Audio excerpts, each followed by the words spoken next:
বছর হয়ে গেল আমার ফেলানিকে কাঁটাতারের মধ্যে ঝিলিয়ে বেসুখ মারছে।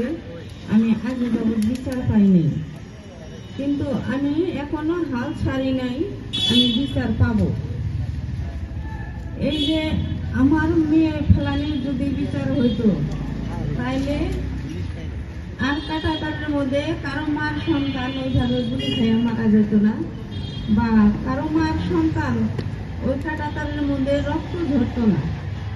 কিন্তু আমার ফেলানির বিচারটা যখন শেখ হাসিনা ছিল, উনি কিন্তু করলে করতে পারতেন, কিন্তু উনি করে নাই। কেন? উনি ভারতের সাথে ওনার বন্ধুত্ব ছিল।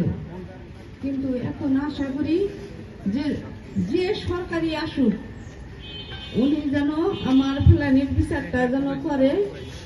আমার ফেলানির বিচারটা যদি করে, তাইলে আর কোনো বাংলাদেশের নাগরিক ওই কাঁটাতারের মধ্যে ঝুলবে না বা গুলি খাবে না।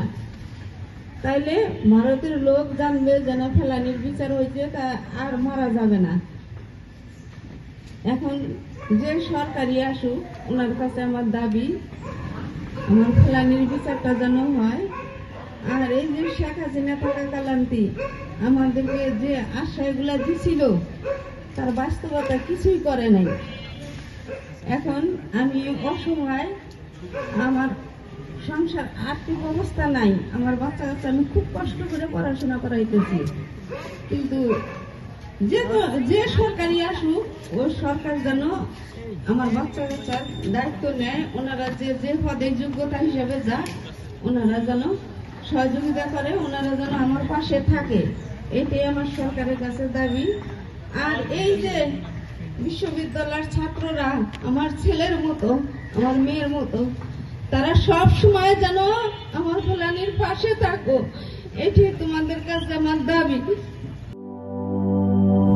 জীবনের সাথে চলে high five, all time healthy life. নিশ্চিন্তে খান, স্বাস্থ্যকর অল টাইম পান। All time healthy life.